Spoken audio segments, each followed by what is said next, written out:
नित्यानन्देश्वर समारम्भां नित्यानन्देश्वरि मध्यमाम् अस्मदाचार्यपर्यन्तां वन्दे गुरुपरम्पराम्.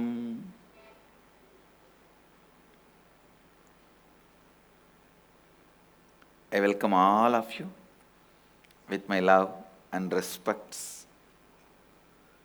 I welcome all the devotees, disciples, Samajis, Satsangis, Srimahans, Mahans, Tanidars, Kotaris, sitting with us through Nithyananda TV, Sadhana TV, Ara TV, two-way video conferencing, having Nayana Diksha, cities sitting with us through two-way video conferencing, having Nayana Diksha, Oklahoma Adinam, Toronto Adinam, Los Angeles Adinam, Kuala Lumpur Adinam, St. Louis Adinam, Melbourne Adinam, Houston Adinam, Singapore Adinam, Hyderabad Adinam, Huzur Adinam, Hong Kong, Hyderabad Gupta Kashi, Trinidad Tobago, Kastav Croatia, London, Bangalore North, and some more cities. I welcome all of you with my love and respects. Let me enter into today's satsang. I'll expand on 9th verse of Ishavasya Upanishad. Recite along with me. Antam tama pravishantiye avidyamupasate tatho bhuya ivate tamaha yavu vidyayam rataha antam tama pravishantiye avidyamupasate tatho bhuya ivate tamaha yavu vidyam yamrataha. Listen, I'll read out the translation now. Those who worship avidya, the ignorance that veils the true knowledge of truth, consciousness, enter into blinding darkness characterized by the absence of perception, but into greater darkness of ignorance than that enter they who, considering themselves as scholarly and learned, are engaged in vidya, the incomplete knowledge. It should be engaged in avidya, the incomplete knowledge, acquired for vested interests, characterized by the impure perception of truth and consciousness. Listen, I'll explain step by step. Listen, I'll explain the key point in this verse directly.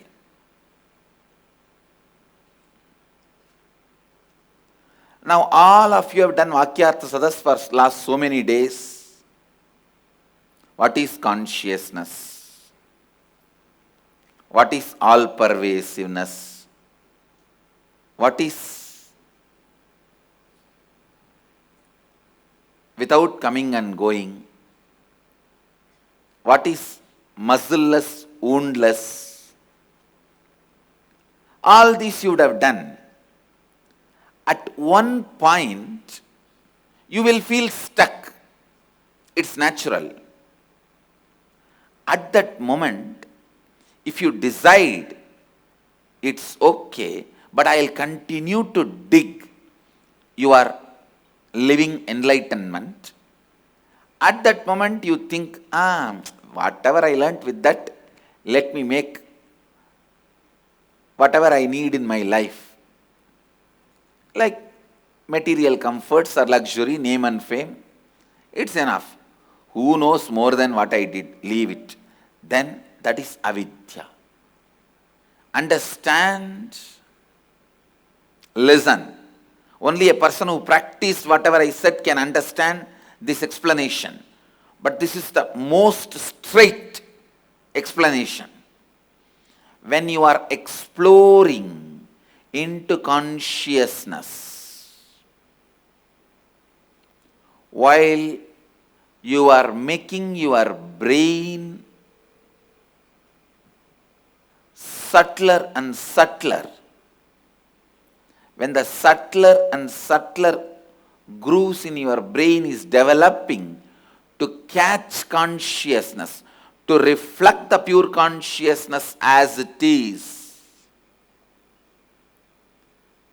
how can your brain be trained and developed to catch the pure reflection of consciousness as it is?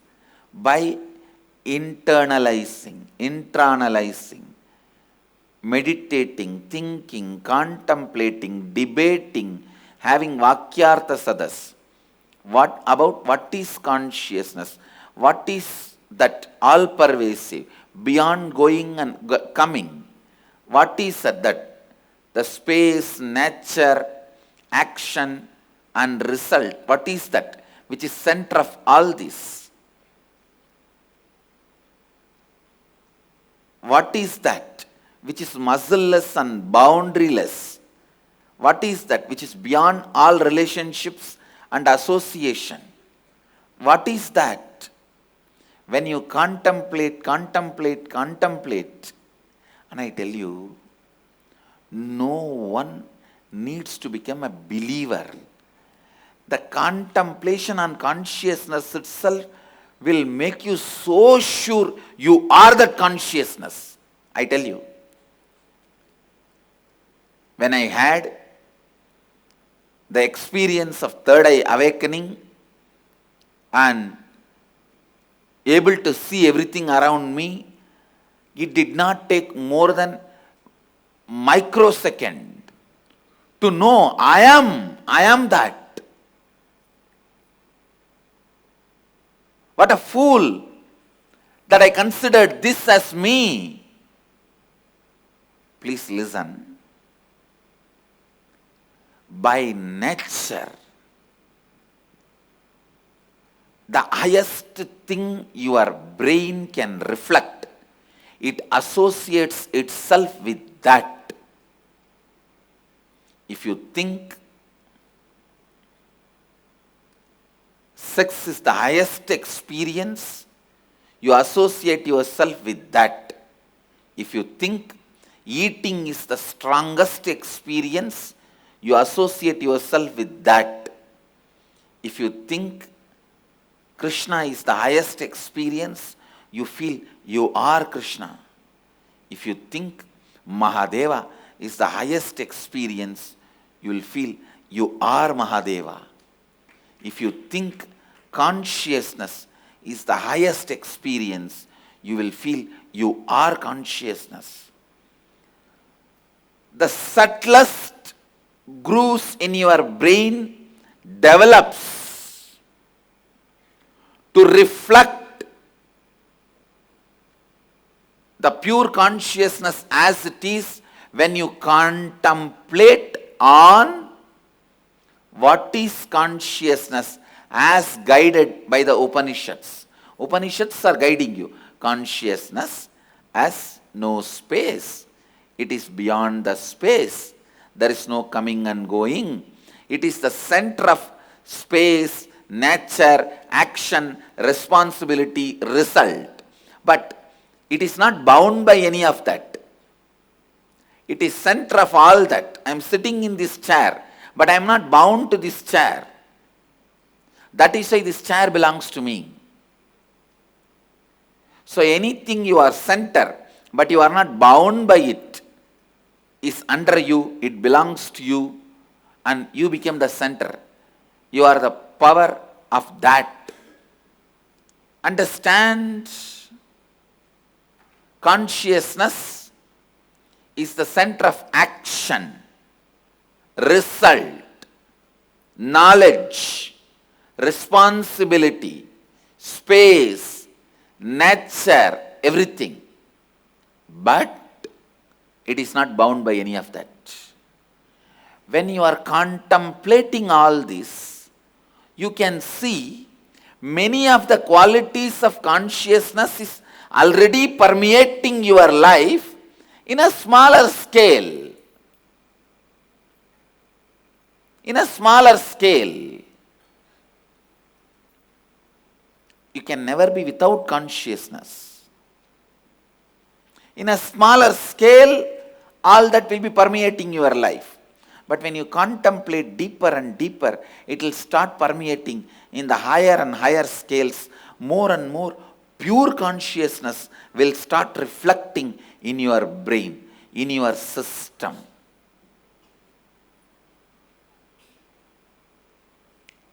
Understand? A person, understand, here no compromise. No compromise.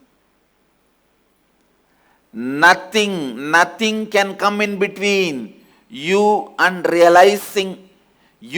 you realizing your consciousness. Nothing can come in between you and your enlightenment. That's the beauty of Hindu tradition. First we teach you to become enlightened, then we ask you to worship. That is what is Advaita Bhakti. Jnana Varishta Bhakti. Because the Advaita gives you the powerfulness and completion. After that, your Bhakti, you will be overflowing with the God which you created out of your very being. You will not be standing in front of anybody and begging and praying. Prarthana should not be translated as prayer. No. No.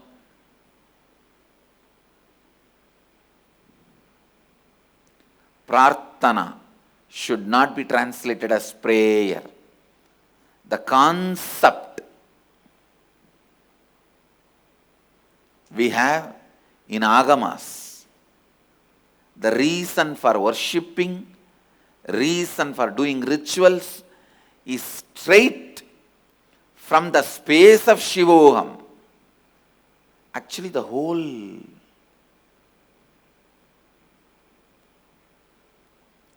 Somasambhu Pattati, which is the manual for our Sangha, please understand, Kamik Agama is the Agama for our Sangha. Somasambhu Pattati is the manual wrote based on Kamik Agama, is the manual for our Sangha. Pattadi means manual. The reasons, the yes or no, right or wrong, explanations, everything logically presented to do what to do and why we should do. All this is beautifully presented based on Kamikagama in Somasambhu Pattadi. The manual very clearly says Shivoham is the purpose and the center of this manual. Means by using this manual you will achieve the Shivoham experience. After that, to radiate the Shivoham experience, continue to use that manual. That's all. So nothing can come in between you and you realizing the Shivoham experience. Advaita Anubhuti. More and more internalize. When you internalize more and more, dig out more and more, you are living enlightenment. I am telling you, if you just find the taste of internalizing, manana, vakyartha sadas, you will understand that becomes your stronger experience. Consciousness becomes your stronger experience. You start associating yourself with that. Associating yourself with your pure consciousness is completion, meditation, dhyana, samadhi, unclutching, enlightenment. Associating yourself with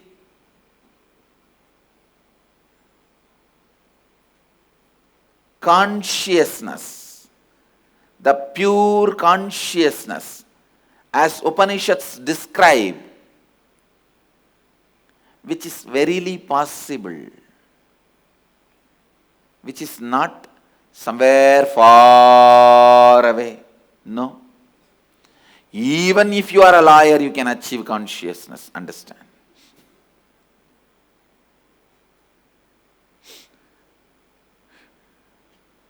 Nothing can be the reason. It's abstraction, abstractly. Any amount of logic can be awakened, used inside you. Any amount of right or wrong can be awakened, and you can go on brooding over it. Please understand. Go on contemplating. Go on doing vakyartha sadas. Go on thinking, what is consciousness? Automatically, your brain will start catching that as you. Associate that as you. When your brain associates itself with consciousness as that itself, it will start cognizing, taking actions, decisions, everything based on that.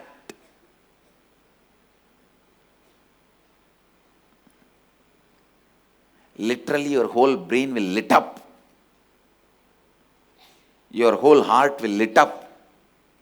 Your whole body will lit up. Maybe that is why it is called enlightenment. The whole thing will be lit up. Digging out more and more and more and more and more.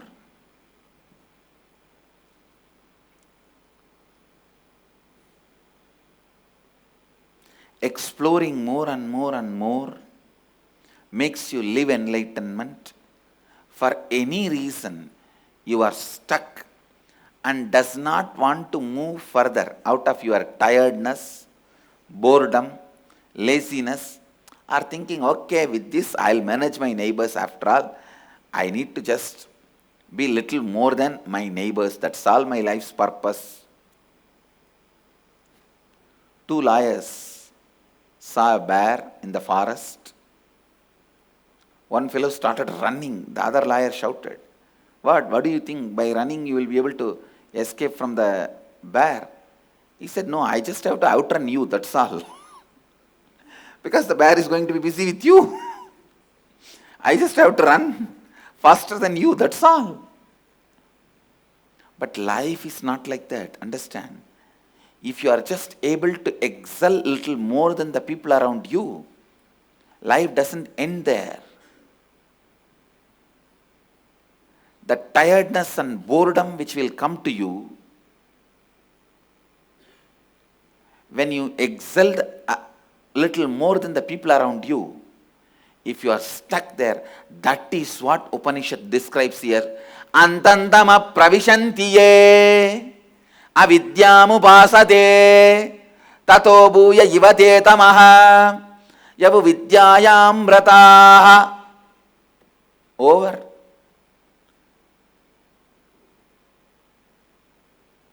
Over. Everything is over. Please understand.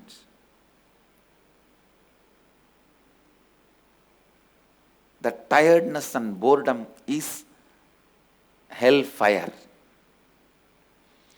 With the boredom and tiredness, you can't even peacefully sleep. Understand that.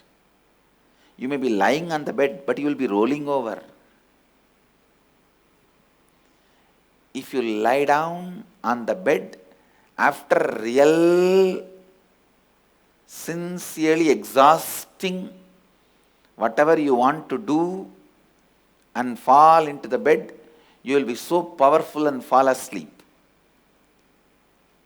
But just out of boredom and tiredness, if you fall into the bed, you will be so powerless you can't even fall asleep. Falling asleep is an action as per Hindu tradition. Understand? It is not non-action. Only unclutching is non-action. Everything else is action. So for falling asleep, your buddhi need to be powerful. To work, your muscles need to be powerful. To plan, your logic needs to be powerful. For falling asleep, your buddhi need to be powerful. Understand? That is why in the West so many people suffer even to fall asleep. It's only the Vedic tradition which has a solution and answer.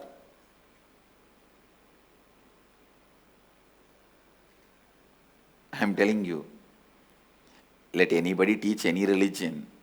You can practice all that in the daytime. But if you want to fall asleep, the only religion you can practice is Hinduism, nothing else. Nothing else will teach you to fall asleep. Any amount of any size bed you can buy, any number of pills you can swallow. It's only the Vedic tradition which can give you rest or help you to fall asleep, because falling asleep is an action. It is not collapsing on the bed as you have been taught from the beginning. Your buddhi needs to be powerful.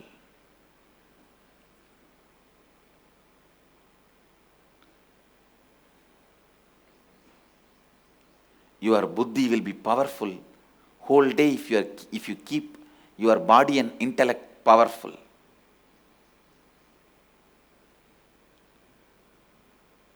Whole day if you are acting, alive, not entertaining the boredom and tiredness, then just you can stretch your body, it will fall into samadhi.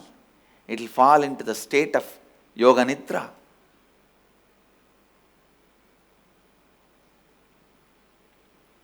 If you fall asleep after the sexual act due to the pain, tiredness in the body, it is bhoga nidra.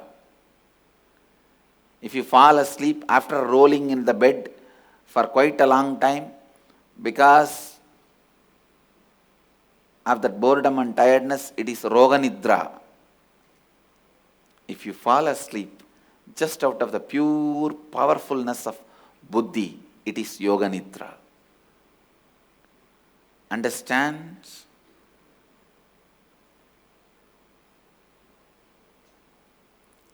Entertaining boredom in your life is hellfire. You can see many days out of boredom and rejection, when you lie on your bed, you can't even fall asleep. You will be just rolling, tossing. That is hellfire. Understand? That is hellfire. Align your body and intellect straight. Make your life strong. Make yourself as much as possible useful to yourself and to the world. And continue to explore the subtle and subtle truths described by Upanishads as consciousness. Understand?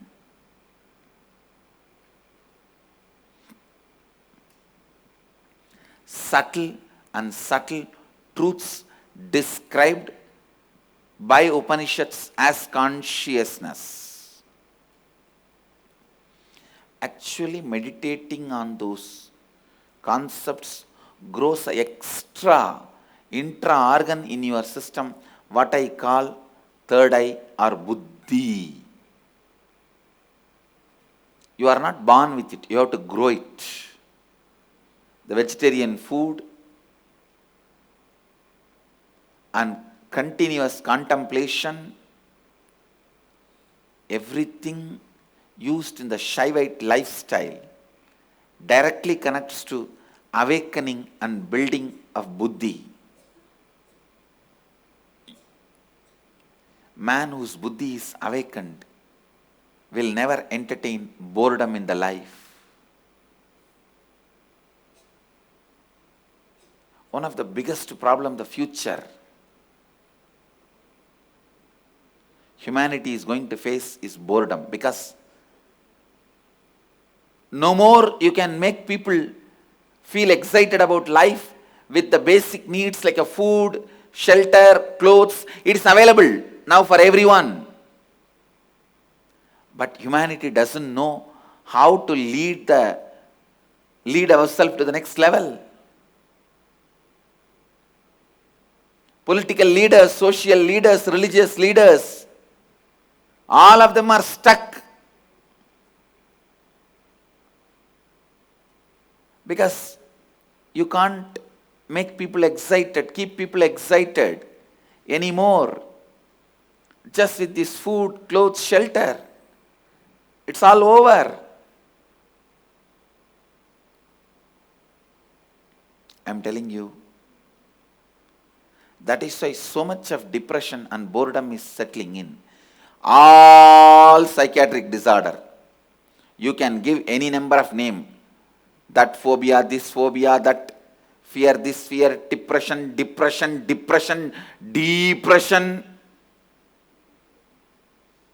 Any number of names you can give. Depression,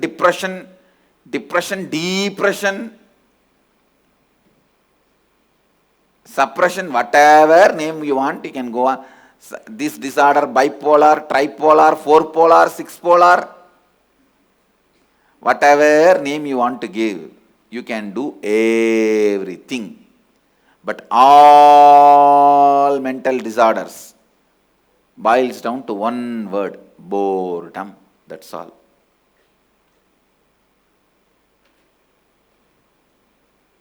Boredom, that's all. Nothing else.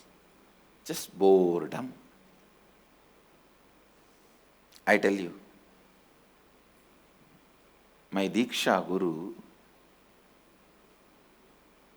Swami Ranganathananda, at that time he was Vice President of Ramakrishna Mission.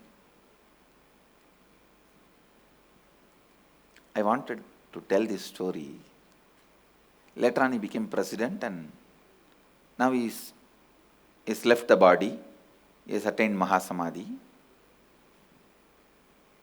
Once few sadhus and brahmacharis were sitting at his feet. He was not very healthy, he was very fragile. His health was very fragile, and he will just eat one or two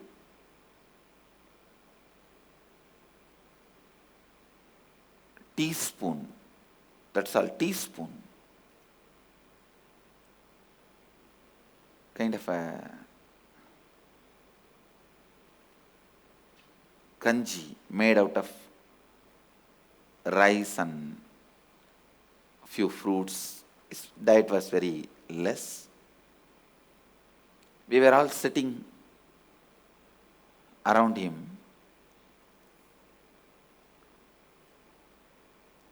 But whole day he will be always excited, joyful. Suddenly some sadhu turned the subject towards few elderly sadhus who are depressed in Arogya Bhavan of Belur Mutt. In Ramakrishna Mutt, they have a place where all the elderly sadhus, after they retire from their active life, they rest and do spiritual practices and prepare themselves for enlightenment, Jivan Mukti, Videha Mukti. So there were few sadhus depressed, frustrated, angry, irritated in that Arogya Bhavan. So the talk turned towards them. Beautifully, Swamiji explained, Ranganathananji explained, he said, when you are young, if you built your excitement only to the level of reading the spiritual scriptures, after your eyes have gone, you can't do that. If you built your excitement only to the level of doing japa, after a certain level, your body and mind will not have the stamina to be in alignment. Then you won't be able to do that. Only if you are able to sit with yourself, reflecting pure consciousness, you got a permanent space where you will not get into depression, bored, feeling agitated, angry, frustrated in your life. Especially this is a warning for all the sadhus, understand. For grihasthas, it's advice. For sadhus, it's a warning. Because for grihasthas, till the end, at least few people, family, somebody will be there around them. But for sadhus, it is only your ability to rest in pure consciousness which you build when your body and mind is under your control. That is the only security for your life. Only on that you can rest. That is why I insist constantly on being active without falling prey to boredom. Understand? If you build the pattern of falling prey to boredom, be very clear. You are going to have the worst hell once you retire from the active life.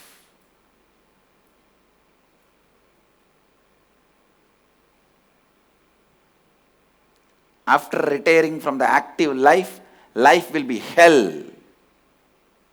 If you have not built that space of ability to sit unclutched. Still I remember that one small but very powerful word. I actually paraphrased from whatever he said because it was a long conversation with few sadhus. In that, this bit still I remember.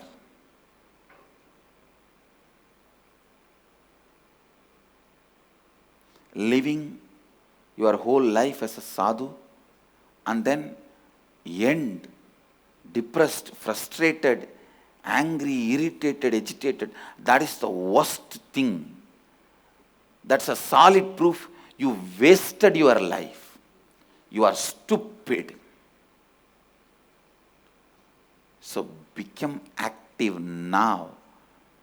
Break this boredom pattern now. Keep your body and intellect as powerful as possible. Raise the Buddhi to the next level and develop that most subtlest grooves in your brain to reflect pure consciousness powerfully.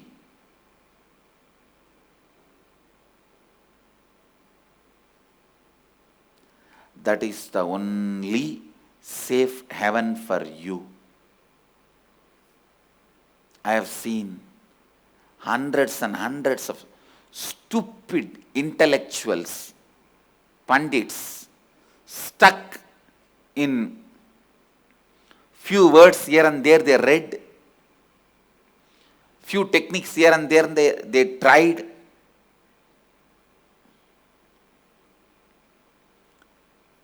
and afterwards nothing moves, nothing moved. They are there. Only those people are addressed by this verse, 9th verse of the Upanishads. Andandama pravishantiye avidyamupasade tato bhuya jivate tamaha yavu vidyayam vrataha.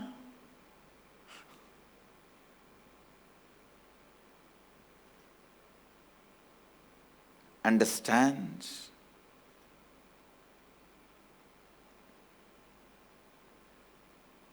The most powerful, most important advice Upanishad wants to give you, the most powerful sacred secret Upanishad wants to reveal in this verse: do not allow boredom and tiredness. Let your body be Agni, fire. Let your mind be light, intensely alive. Let your consciousness be Swayam Prakasha, self-effulgent, always radiant.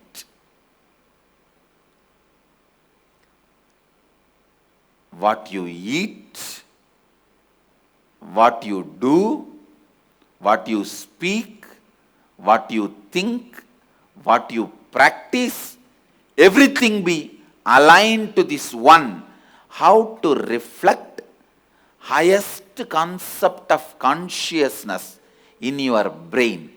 How to catch the most subtlest definition of consciousness in your brain by Upanishads.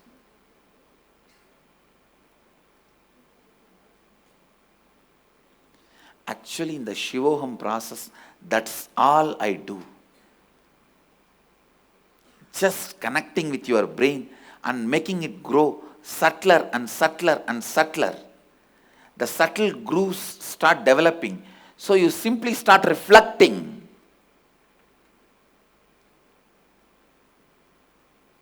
The concept of consciousness. That is why when the moment I say Shiva, your whole body vibrates.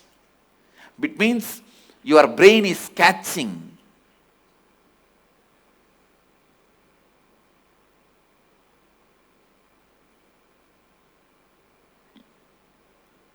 There are many people heard Shiva million times in many places. Their brain doesn't catch. But in Shivoham process, the moment I utter the word Shiva, so many brains and body catches it.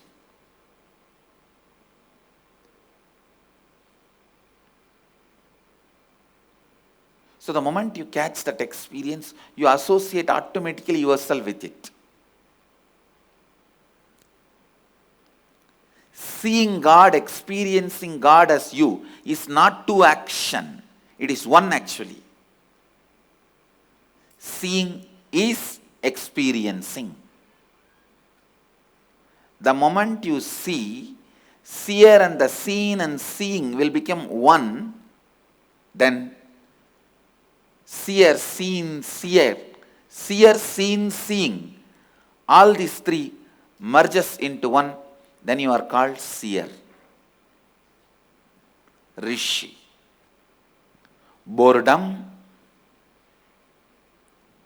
can never be justified with any reason. Spend anything in your life, do anything in your life to get into the lifestyle and place where boredom is not entertained or engaged. Boredom is never allowed. That's the one thing never allowed inside Dhyana Bhidam.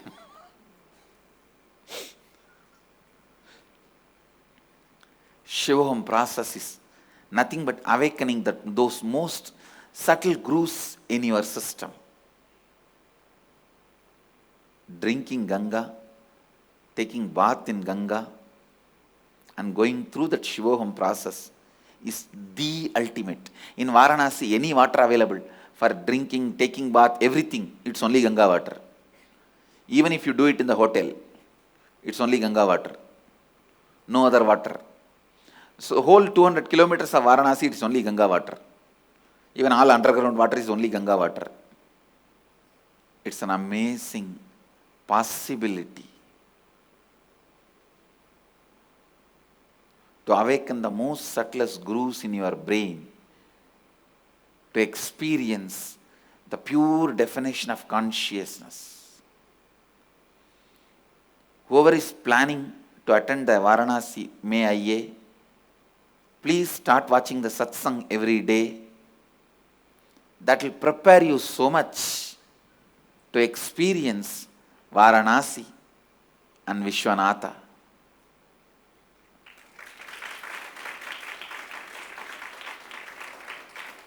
Varanasi and Vishwanatha.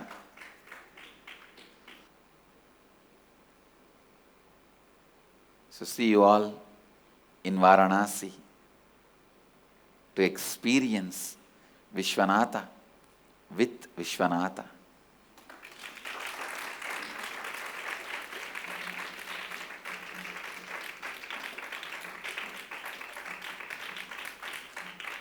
I bless you all. Let you all radiate with integrity, authenticity, responsibility, enriching, causing, living Advaita, the eternal bliss, Nithyananda. Thank you. Be blissful. Nithyananda Dhyanapitham, Nithyananda Nagar, off Mysore Road, Bidadi, Bengaluru. Phone 08027279999. www.nithyananda.org. www.youtube.com/lifeblissfoundation.